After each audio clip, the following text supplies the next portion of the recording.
Bordet, les États-Unis et l'Iran parviennent à un accord mettant fin à la guerre. C'est à la une de la presse américaine ce matin. Oui, la presse américaine et aussi la presse française. Et ça, c'est quand même beau, si je puis dire, parce que c'est tombé très tard dans la nuit, quand même. Et le Figaro a réussi, sur sa version papier notamment, donc, à raconter ce qui s'était passé avec ce titre.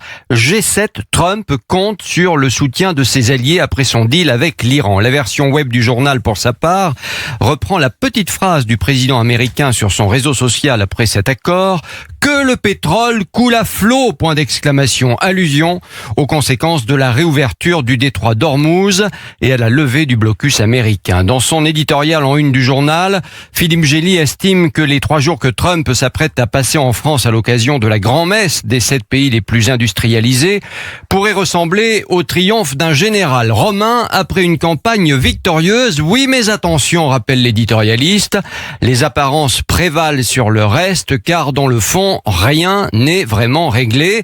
Et de rappeler que ce protocole d'accord prévoit 60 jours de négociations ardues sur le nucléaire iranien, négociations également sur la levée du gel des avoirs iraniens aux États-Unis et ailleurs dans le monde. À Évian, les alliés de l'Américain s'attendent à un homme combatif, auréolé de son titre de faiseur de paix. Alors pour tenter de l'amadouer, lui qui n'aime pas trop ces sommets internationaux qu'il juge mollassons, Emmanuel Macron sort l'argenterie à Versailles. Et oui, mercredi prochain, soirée sous les ors du château pour convaincre Trump de rester jusqu'au bout des palabres. Il ne faudrait pas que le G7 tourne au pugilat. Il en va de l'image du président français, d'autant que Trump a d'autres rendez-vous bilatéraux qu'il juge, semble-t-il, plus importants, avec le Qatar ou l'Égypte par exemple.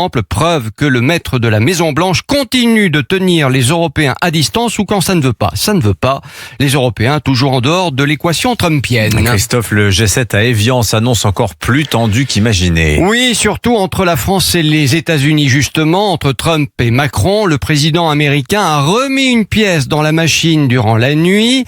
Il menace Paris dans le New York Post ce matin. J'ai demandé au président français, dit-il, de ne pas taxer les entreprises américaines de la tech. S'il le fait, je n'aurai pas d'autre choix que d'imposer des droits de douane de 100%, vous avez bien entendu, 100%, sur tous les champagnes et les vins français.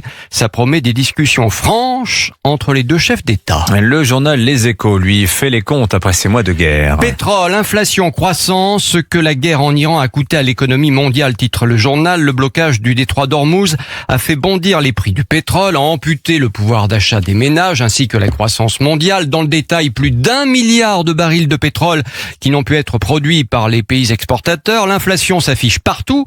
Aux États-Unis à plus de 4%, en Europe à presque 2% au printemps. La bonne nouvelle, raconte le journal économique, c'est que ça aurait pu être bien pire, mais le secteur de l'intelligence artificielle, très en forme, a permis de limiter la casse économique. Christophe Bordet, il y en a un ce matin qui ne veut pas être président de la République.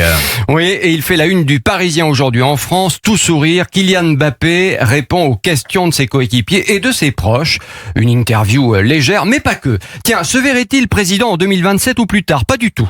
Je suis assez détesté comme ça, répond-il en souriant. À la question que ferait-il d'une journée de rêve? Et qu'est-ce que ça pourrait bien être pour lui? Mbappé répond: une journée simple, où je peux faire ce que je veux, comme je veux, quand je veux. Et c'est vrai que dans cette interview, on sent que ce qui lui pèse le plus, c'est le manque de liberté lié à sa notoriété. Même si à Madrid, c'est vrai, ça se passe mieux qu'à Paris, dit-il. Je peux même conduire ma voiture, ce que je ne pouvais plus faire en France. Didier Deschamps lui demande s'il se verrait coach des Bleus un jour. Rien n'est moins sûr, car il faut faire une croix sur sa carrière de joueur, penser différemment. Promis, juré, il passera son diplôme de coach si un jour l'occasion se présente. En attendant, demain, premier match des Bleus face au Sénégal à l'occasion de cette Coupe du Monde de foot. Merci Christophe Bordet. La revue de presse de